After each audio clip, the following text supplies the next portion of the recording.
This is PowerPoint Lecture 1, Distance Learning.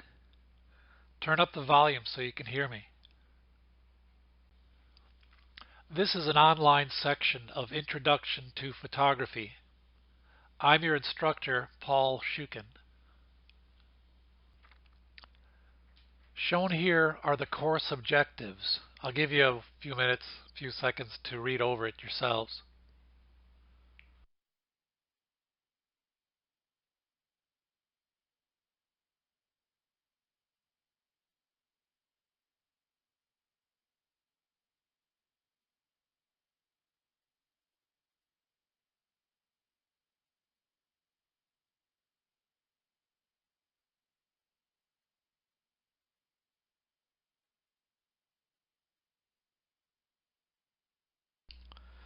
The first quote is by Dorothea Lange.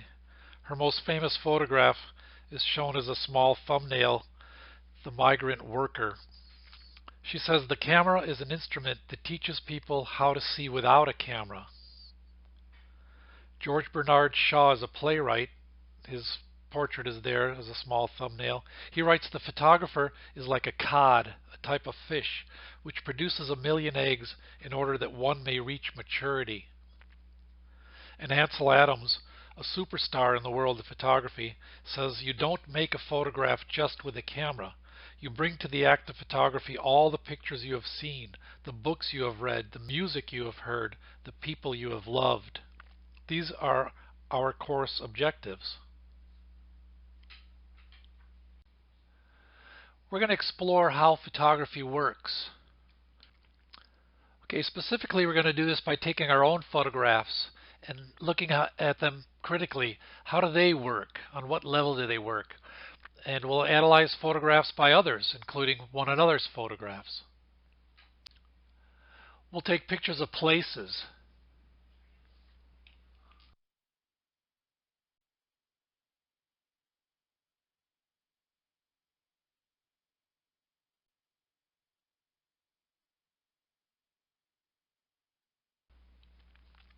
We're going to take pictures of events, hopefully not as gruesome as this one.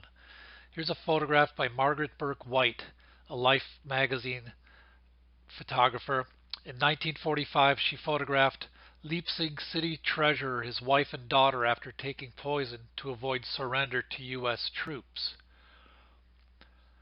Look at this picture. Where is Margaret Burke White? She seems to have gotten up on something like a ladder or a desk that's nearby to get this shot. She's opened a window or two to let in some natural light. She's using a very big camera, not something that what we carry today, a camera that's on a strap around the neck. No, she has to set up a tripod and a big boxy camera. And here's these 3 dead bodies while she's doing this.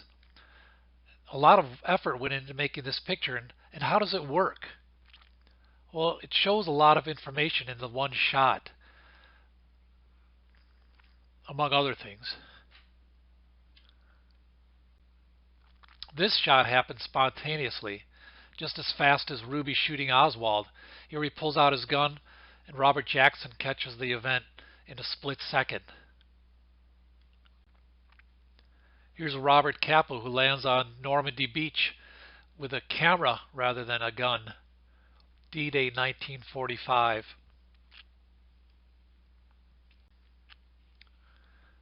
Here's a more fun event, a more happy event.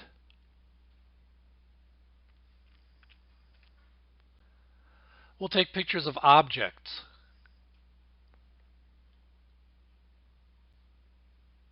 Here's one that I created, the one-way phone.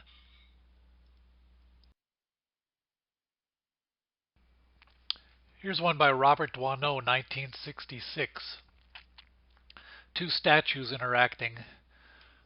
You got to wonder whether or not the gardener set him up this way, and it's always this setup, or whether or not he had the gardener set it up for him for this shot. We'll take pictures of people. Here's American Gothic by Gordon Parks. What does that title sound like? It sounds familiar, doesn't it? Right. American Gothic by Grant Woods, the painting. It had only been made 12 years earlier. And here's Gordon Parks making a comment on it. The woman in this photograph, he met her. She was a custodian on Capitol Hill. And he followed her around, taking pictures of her, getting to know her. And then he said, I got this idea for a picture. Would you mind posing for it? And so she did. Gordon Parks is a Renaissance man in the world of photography. There's a building named for him, the Art Building, on the University of Chicago campus, recently built.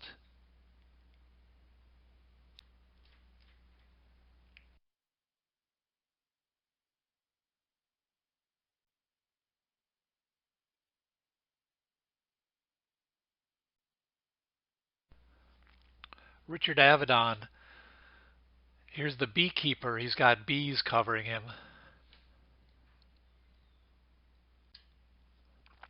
Diane Arbus, a tragic figure in photography.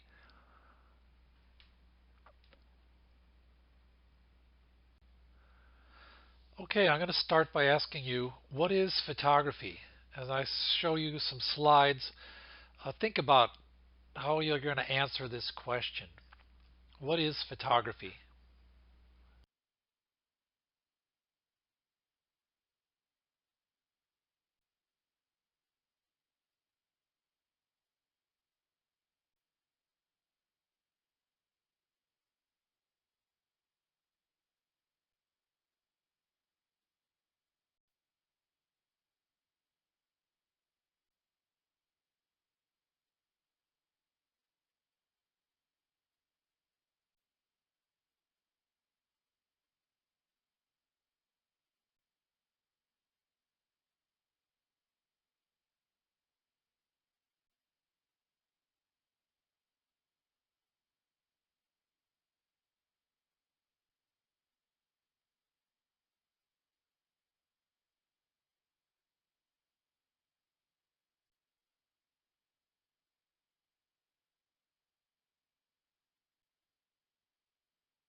Okay, so what is photography?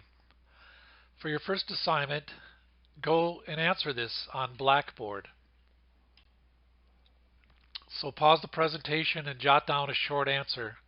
Use bullet points if you wish.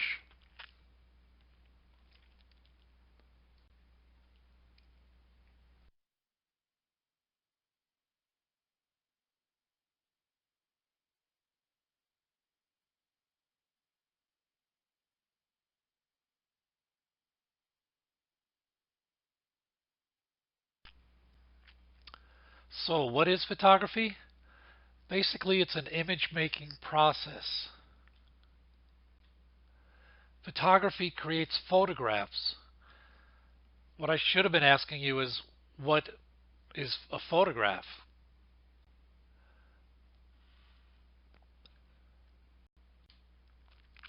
Basically, if you boil it down, the essence of photography, a photograph is a recording of a point of view at a certain time. You took your camera, you took this point of view, whether it's down on your knees, on your belly, or whether you're up on a desk like Margaret Burke White or a ladder, and you push the trigger at a certain time and you record what happened in that moment. Yet, we all realize that a photograph goes beyond that. It can stimulate emotions or create opinions, suggest ideas, lead to actions. These are some of the things a photograph does to us. How does that do that? What is this point of view and recording? How does it work on us? Let's take a look at what Henri Cartier-Bresson has to say about it. He's a photographer whose style influenced photography as a whole in the mid-century. Uh, Here's the transcription of that interview with Charlie Rose.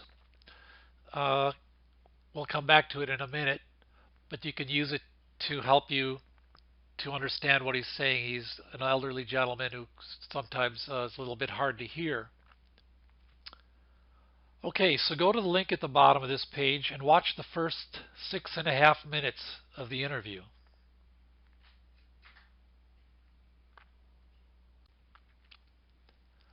Okay, so what is the flavor of photography? Ever think of that? He's very passionate about photography. The up of photography. What do you think? Some teachers don't like to show this video because it says just to teach to use your little finger. So I guess I'm here just to teach you how to use your little finger. That's all. Uh, so the camera is a way of drawing. I like that. It really is. I got into photography because I wanted to be able to draw. Friends around me could draw, but I just never had the patience to learn to draw. And when I first saw the photograph develop in the developer in the old world of photography, that was suddenly my way of drawing. I entered the world of drawing. So he's very zen, inner silence. You mustn't want. Be receptive. Don't think even, he says. The brain is a bit dangerous. So quite interesting uh, interview. Okay, here's assignment number 2. I'm asking you to answer, why should we do this? Why should we study photography? Why is it a college course? Why explore how photography works? So go to Blackboard and send a short answer to this assignment.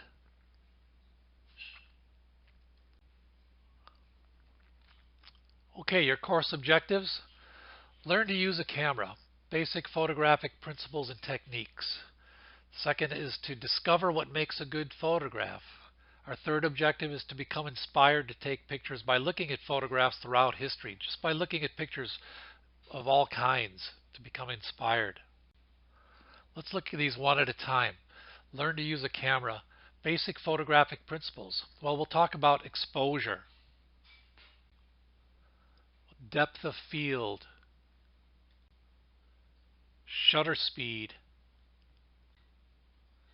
lenses, focus, aperture, tripods, white balance, color temperature, focal length, ISO,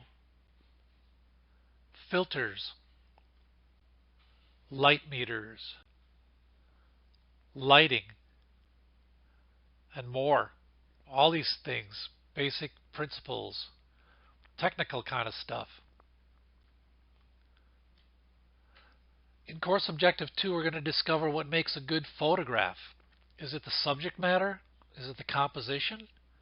Well, you're probably saying both. What's this guy talking about? Of course it's both. You need to have good subject matter, interesting subject matter, and you need to have a composition that's balanced.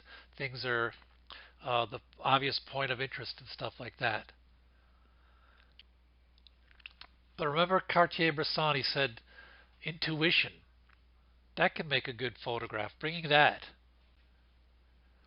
Patience, he said. You mustn't want.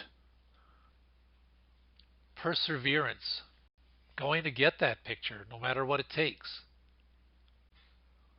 Timing. Waiting for it to happen. Being there at the right time. Sometimes it's just luck. Behind it all is course objective 1. It can be considered the science aspect of photography. Course objective 2 is kind of the art aspect of photography. Photography is referred to as the bastard child of science and art. Course objective 3 is to become inspired to take pictures. When you've heard a good piece of music and you're a piano player or a guitarist, sometimes you're moved to go and start plunking around and figuring something out. You want to do something similar. Art begets art. So when you start looking more at photographs, you hopefully will be inspired to go and shoot photographs. I urge you to go to the library when you have time between classes and open up the big volumes of photographs and just start looking at them and soaking them up. Here's a few photographs. This is a band at a funeral in New Orleans. This is Muhammad Ali underwater training.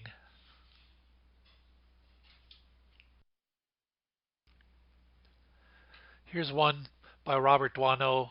Public displays of affection were actually illegal in this day in Paris.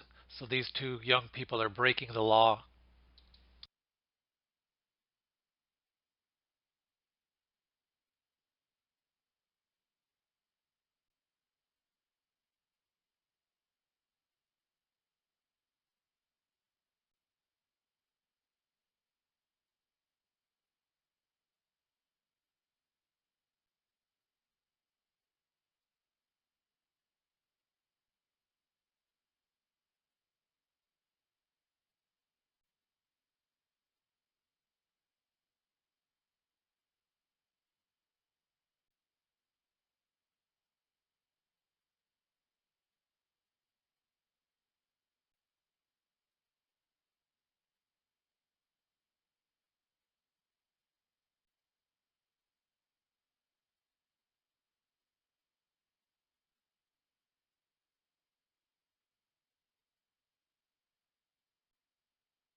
So here once again are these quotes, our course objectives. Course objective 1, learn to use a camera. Well, Dorothea Lange puts it in a different way. We've got a camera that we carry around with us all the time, our eyes and our head. And when we learn to use a camera apparatus, we'll be able to see with our eyes and our head in a different way, in a new way. Our second objective is to discover what makes a good photograph. We take millions of shots and we analyze them. We look at them and say, what's working in this? What isn't working? What did I get? What do I need to do that's better to get a better shot? And finally, you don't make a photograph just with a camera. You bring to the act of photography all the pictures you have seen, the books you have read, the music you have heard, the people you have loved. He's kind of like Cartier-Bresson, Ansel Adams, both who were passionate and made a big influence on photography, made a big contribution to photography. Basically, it's to become inspired like they are, to go out with your camera and find good photographs.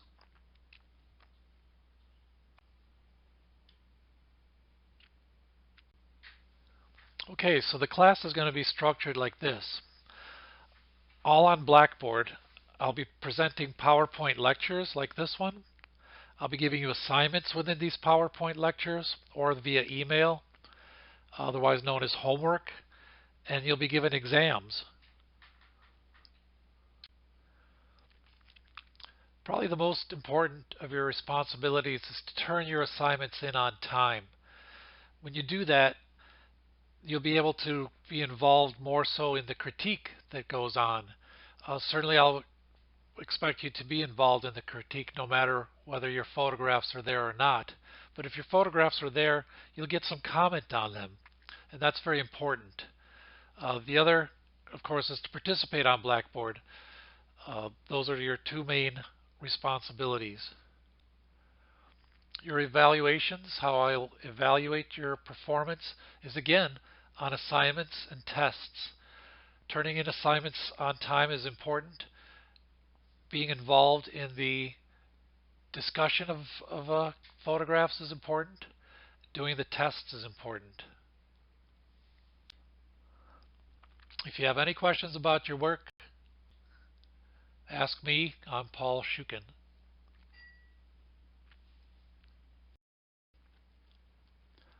Here's our first lecture, lecture number 1. I'll give you a little bit of history of photography, and we'll talk about camera basics. Photography is two Greek words run together. The word photos, meaning light, and graphy, meaning writing. It was coined in 1839. Photography is used virtually everywhere to create documents of places, people, events, and objects. Take a look at this slide and you'll see that in yellow it says to create documents. Just write that down on your notes. Absorb everything else. This slide is saying photography is a way to create a document. It's a piece of paper in the end. And you share this through the media, you share it commercially, you share it in science for personal documentation. Basically, you've got a document, whether it's paper form or it's a file on your computer. Photography is used in newspapers, magazines, websites, books, TV, cinema, brochures and flyers. The media gobbles up photography. Photography is used throughout commerce, in advertisements and product packaging. It's used in billboards, store displays, album covers, movie posters, eBay. The difference between $10 and $100 selling price is often in the photograph. Take a look at this picture. It's rather underexposed. It's got some clutter in the background. There's not a big effort made by the photographer to set this up. But can you imagine this? You got these trolls and they're looking you all in the eye. They got this glorious white background. All the colors are spot on. It's nice and crisp. That's eye candy. Somebody on the eBay world, they're going to go for that. They're going to pay more for that. Finally, in stamps, you can take a picture and print it at home and send it all around the world. Science uses photography. Nearly all branches use photography. I could probably say that all branches use photography, but maybe there's one out there that doesn't. However, astronomy uses photography. Biology uses photography. Physics. Here's a bullet that had just gone through a card. We saw this earlier. The card's not even bleeding yet. Medicine uses photography. There's cameras remotely controlled that are in the OR. Psychology uses photography. The photographic emulsion is the chemistry that was used before the days of today's digital chip, and it was sensitive to the light, the visible light, the Roy G. Biv, the rainbow, and it was also sensitive to infrared light, infrared being before red and ultraviolet being beyond violet. X-rays, gamma rays, charged particles, these all would create an impression on this sensitive material. We would take the camera and adapt it to optical instruments like the telescope. Here's a picture of the moon circa 1850. Here's a microscopic enlargement of a dust mite, trillions and trillions of times bigger than it actually is. The camera helps us to explore. We go underwater with the camera, we go up into the air with the camera and search out these new worlds. Here's a painting by Van Eyck. It was photographed using infrared film, and it reveals the fact that he had a position on of the hand that he didn't like, so he painted it out. Ultraviolet light. Here's an underlying skin condition that's invisible to the naked eye, but the ultraviolet light reveals it. Crime scene investigation can use ultraviolet photography. Radiography, X-rays. The image on the right is a weld in which they want to see whether that weld is structurally sound. Microfilming and archiving, an important part of the world of photography. Notice the two fingers clasping that sheet of photographic film. That's probably a day's worth, one day's newspaper, all the pages being reduced to that size. Imagine having to collect the newspapers in order to archive them. They'd be a huge fire hazard for one thing, but here they're reduced to a tiny small size, and they're re-enlarged on this machine called the microfiche. So we use photography to document our personal lives. Pictures of graduation and wedding, huge business wedding photography. Our first car, we pose in front of it. We take pictures at vacations. We take pictures of family and friends. Insurance, you can take pictures of your apartment, making sure that everything's photographed, so if something gets stolen or a fire happens, you have proof that you own this. So a recap, photography is used almost everywhere to shoot pictures of almost everything. It's to create documents, right? And these documents allow us to gain insight and knowledge, to make sales, to make memories. Throughout media, commerce, science, personal documentation, they all kind of interweave. Is there anything else beyond media and commerce, science, personal documentation that photography is used for? Why did Joseph Kudelka take this picture?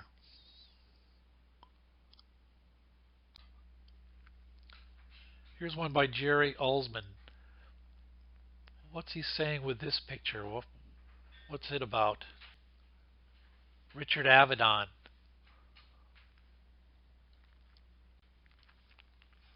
Here's a photograph that I made. It's not necessarily for media. The newspaper wouldn't publish it. Commerce, well, I'd certainly like to sell it for some money, but I didn't really make it for commerce. Personal documentation, well, it kind of shows what I'm interested in. But there was some other reason that I made this picture. Right, to express myself, self-expression, otherwise known as art. Many of you are probably wanting to do that rather than make commercial pictures. However, most photographers live in both worlds. You shoot photography for a client, and then you go out and keep a hobby attitude towards your personal work.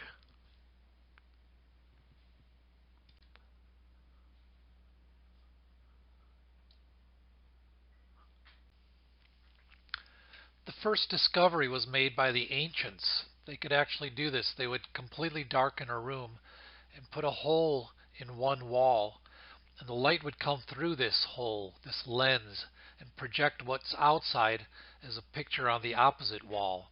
It would come in upside down and backwards because light travels in a straight line, so that the top of the tree would be at the bottom and the bottom of the tree would be at the top. The left side would be on the right and the right side would be on the left. The lens part is the most important idea. What's going on is that light hits something like this gentleman with the pipe and bounces and scatters in all directions. If you put a wall, the light will hit the wall, but where the hole is, the light will go through. And this light will be collected there. It'll actually come through arranged and orderly. It'll become focused. And again, the light traveling in a straight line makes things upside down and backwards.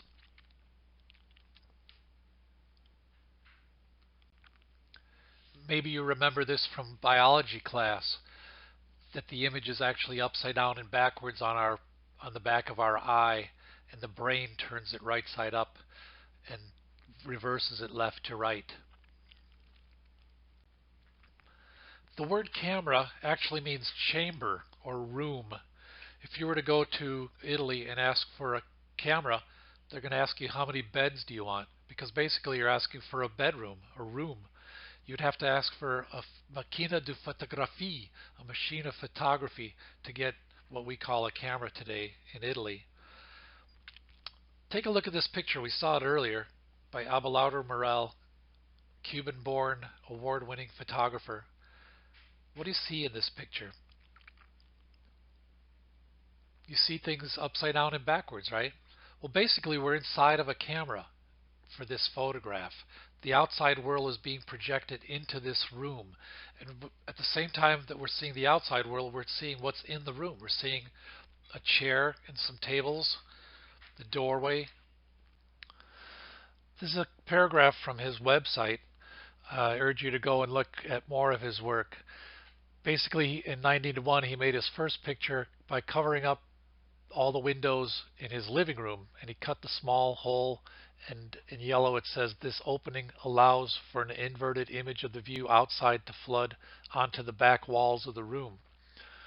Later he added more things to it. He put a lens over the hole to create sharpness and the brightness, meaning that he could use a bigger hole because a lens helps to collect the light in focus.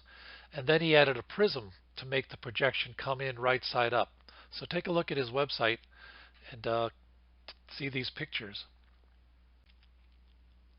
Okay, so this is the end of the first lecture. There were 2 assignments given. So at this time you should have already sent to Blackboard your answers to these 2 questions. What is photography? Or more precisely, what is a photograph? And number 2, why should we study photography? So if you haven't already, please do so now so you don't fall behind. You've also watched 6.5 minutes of an interview of Cartier-Bresson. You visited a website featuring Abelardo Morel. So this is the end again. We'll be seeing you in lecture number 2. Thanks.